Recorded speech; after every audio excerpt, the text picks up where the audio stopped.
The Bishop of Bangor has told me that a reminder has to be issued on about 17 occasions for it to become effective. And so what I'm going to be doing, certainly in part this morning, is reminding you of certain things and also picking up on some of the things which Bishop Andy said in his address this morning. And so I hope that you will see how this links together. I want to take you to the situation where we are faced with what can be both a difficult or a confusing challenge. Circumstances like that, it's quite normal, quite natural to become anxious, and sometimes for that anxiety to morph into fear. Faced with challenging situations like that, grappling with anxiety or fear, it takes real imagination, real vision, and real courage to view such a situation as an opportunity to be seized rather than a risk to be avoided at all costs and from which to run a mile. In terms of our life as a church, we need, when we are faced with challenging times, to be very attentive to the words of Jesus spoken to those whom he first called, to follow me, and do not let your hearts be troubled, neither let them be afraid.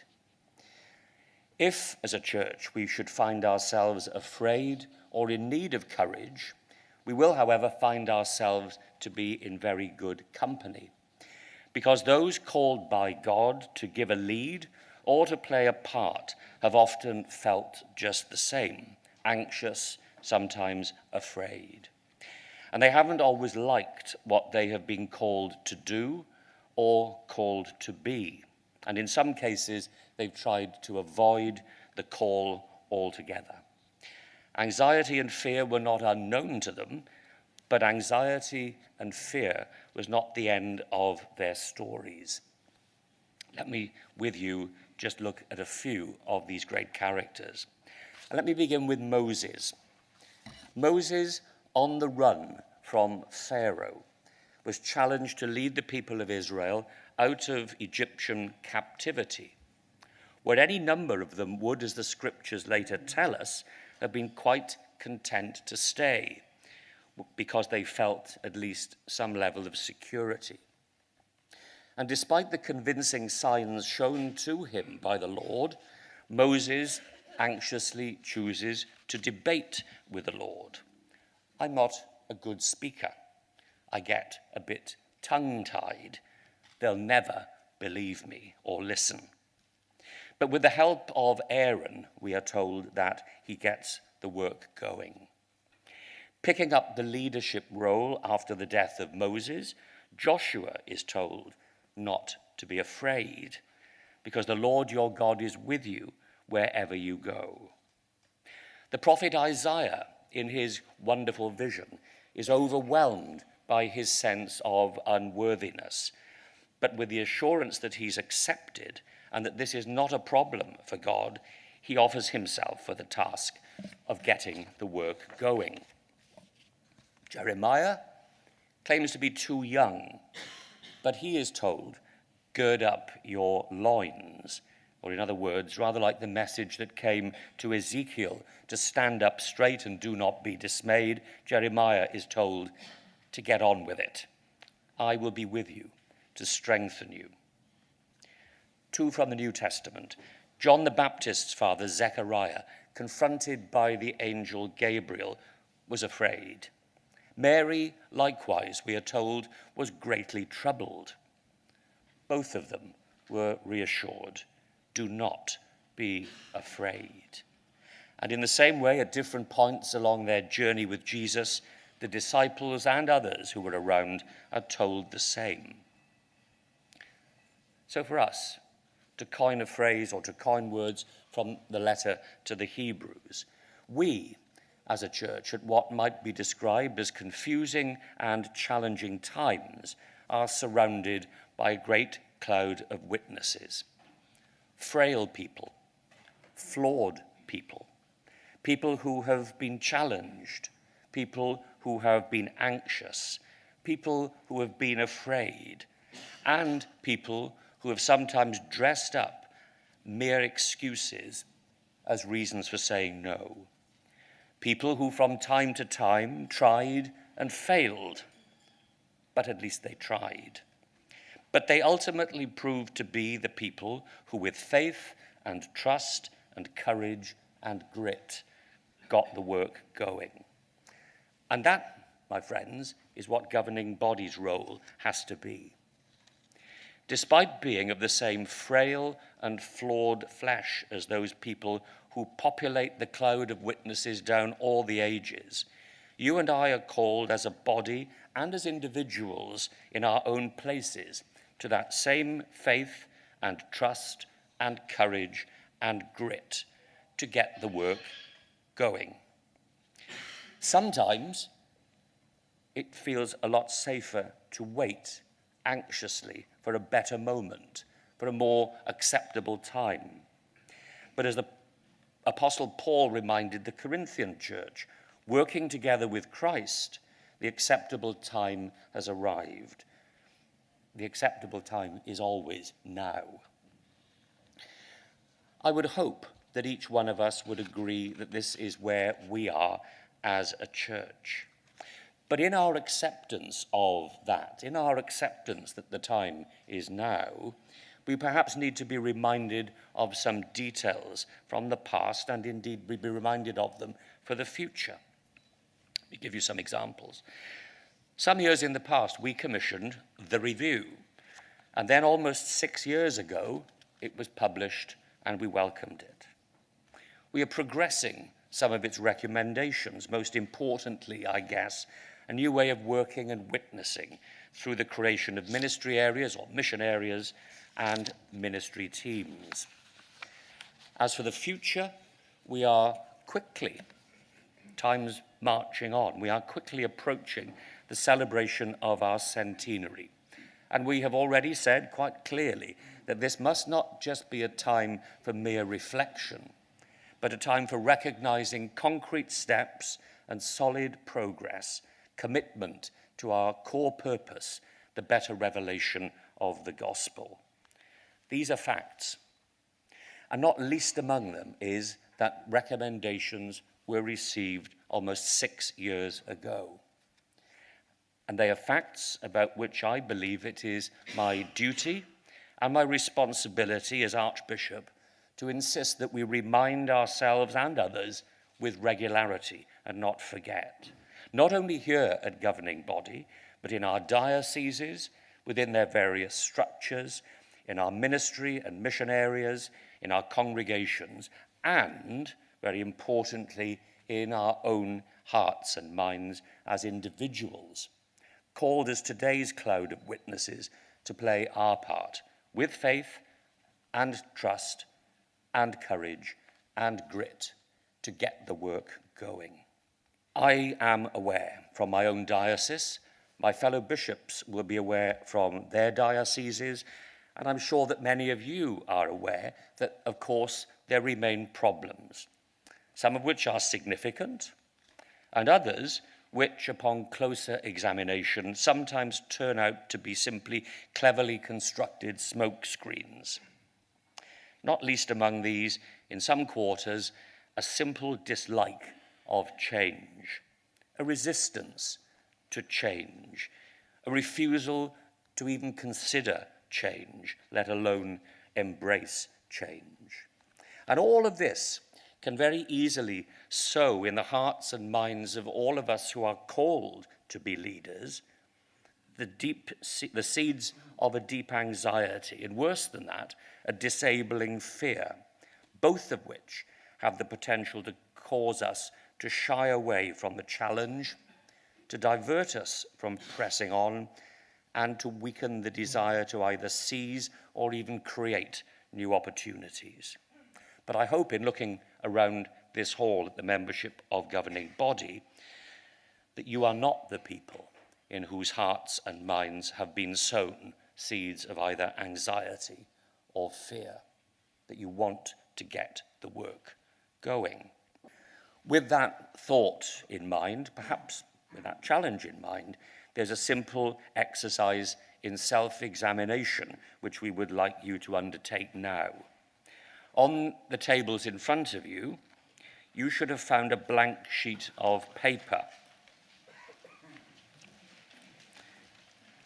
I'm going to ask in a few moments each of you to take that piece of paper and to write on it either one thing which you have done, an opportunity which you may have created or tried to create, or one challenge which you have tried to address since the governing body last April, when we unanimously affirmed our core task to be evangelism. If you're a new member of governing body, doesn't mean to say you can't participate, simply perhaps write down something that you may plan to do after this governing body. But write down one thing that you've done, an opportunity created or tried to create, a challenge which you've tried to address. The bishops have recently endorsed a paper on the subject of healthy and joyful mission. And later in this meeting, as you'll have seen from the agenda, we will be having an update on how the evangelism and mission agenda is developing. But much of that development depends on the commitment of individual hearts and minds and wills. So the bishops want you to reflect on your response, personal, as a member of this body, hence the sheets of paper. They are not going to be collected or marked or audited in any way whatsoever. So please don't feel anxious about that. But they're simply an opportunity for us, as the leaders of our church, that's why we're here, as the leaders of our church, to honestly reflect upon our own commitment. Because it's one thing to pass a motion, to affirm a resolution, but when we go back, we have to be ready to challenge others, having been challenged ourselves. I hope that each of us will have something to write. I hope also that you might feel able to talk to others here, other GB members, about what you've written, what you've tried, even if it didn't work, what lessons perhaps were learned. This will help us share experiences. It will help us admit to vulnerability, to anxiety, and perhaps even to fear. But it will also help us to learn from each other how to work through these things and provide each other with some encouragement, not to be anxious and not to be afraid. So I'll give you a minute or so just to ponder, perhaps pray, to reflect, and just think about writing down something. Put the paper wherever you want to, in your pocket or whatever, and then a bit later on, talk to someone else about what you've tried, how it went, what you're planning. And so then, if I may continue, I want to do that by returning to one of the people, one of the characters in the great cloud of witnesses to whom I've already referred. I want to return to Joshua, called to lead the people of Israel across the Jordan into the new and promised land. And he was confronted by both God's challenge and God's promise. He was strengthened to fulfill his role and get on with it, to move on, rather than simply stand with the people at the water's edge, staring across longingly, possibly in danger of being overcome by the risk he was being asked to take. Some of us were brought up on hymns ancient and modern. And in Hymns Ancient and Modern Revised, at hymn number 285, you'll find the hymn, There is a Land of Pure Delight. Words written by Isaac Watts. And they take up the story of Moses and Joshua. And they are words that are maybe a little dated in some people's eyes and minds, but they have something still quite powerful and challenging to say to us. Verses 4, 5, and 6, I'm going to read to you. Try and picture the scene. But timorous mortals start and shrink to cross the narrow sea. and linger shivering on the brink and fear to launch away.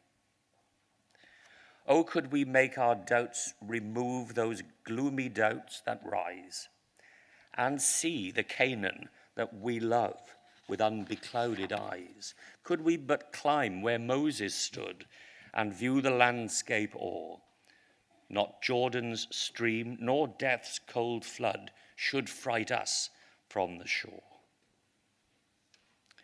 We stand, you and I, in the rich line of God's people, surrounded by that cloud of witnesses, participating in that cloud of witnesses.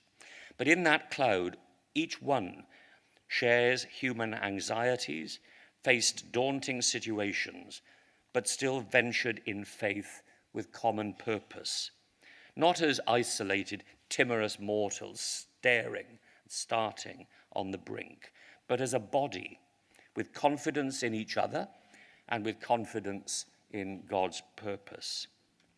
And so today, I want to remind you and encourage you to remember what Gabriel said to Zechariah and to Mary, what Jesus said so often: don't be afraid.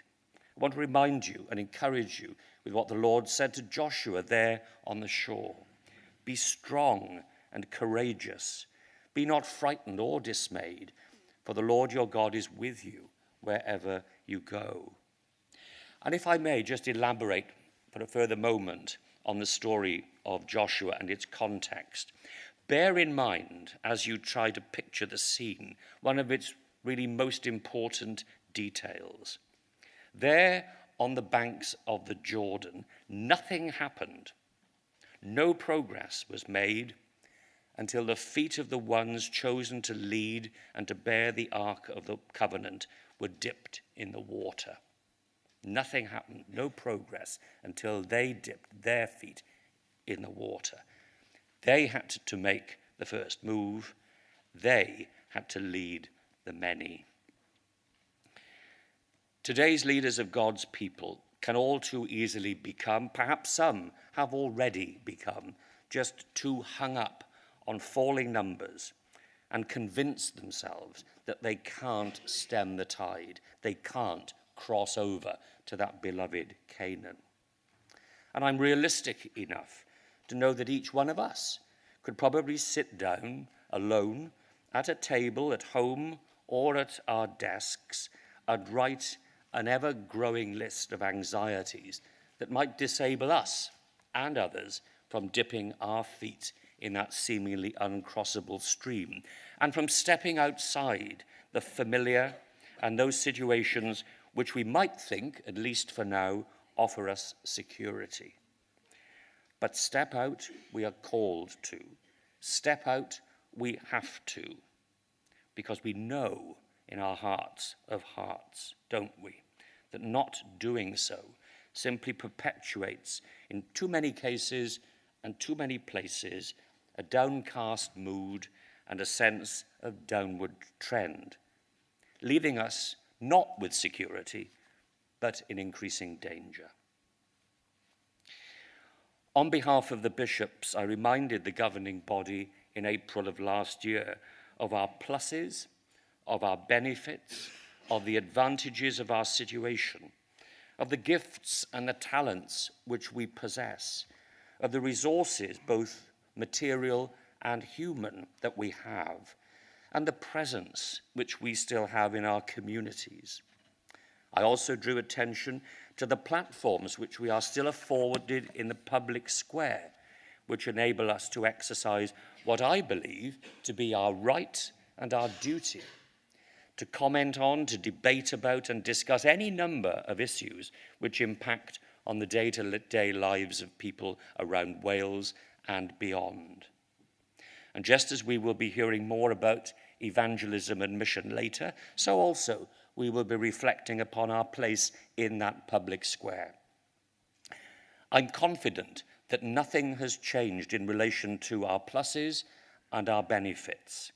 And that gives me confidence, further confidence, to remind you and encourage you for the sake of Christ to remain confident too, to be brave and to trust, so that we use our pluses and benefits as fully as we can. And I make those demands, hence the bits of paper, to you, or of you rather, as individuals, as well as of you collectively as a body, with true attentiveness to God's call to regularly refresh your own hearts and minds to what he in Christ wants of you, with you assenting to your own readiness to be used for his purposes. And then change will happen. Rowan Williams, in Being Disciples, says this, that this habit of attentiveness and expectancy towards God and one another results or overflows in a mode of being and action in the world that, because it can be free from ego and anxiety, actually allows God-shaped change to take place around you. This happens not by effort and struggle with furrowed brows and tensed muscles, but by allowing something to rise up, something irresistible within your awareness. That is God's purpose coming through. Allowing something to rise up, something irresistible within your awareness. That is God's purpose coming through. Where and when and if tempted to do so, the Church in Wales cannot simply stand on the shore and anxiously gaze towards something better on the other side. Rooted in the call of the prophets and rooted in the gospel, we must attentively and courageously be ready to let God's purpose rise up irresistibly within us and be ready to cross, and change will happen. And so, members of the governing body, we are duty-bound to give the lead, to make the running here and everywhere, duty-bound to put our feet in the waters as the ones chosen to lead. And by doing that, we'll send out a clear and regular and consistent message that crossing over from exile into promise is what the risen Christ both teaches us and asks of us. The consequence is that he and his ways become better known by those to whom we are sent and by those for whom he came. May God bless us as we promise to put our feet in the water. Amen.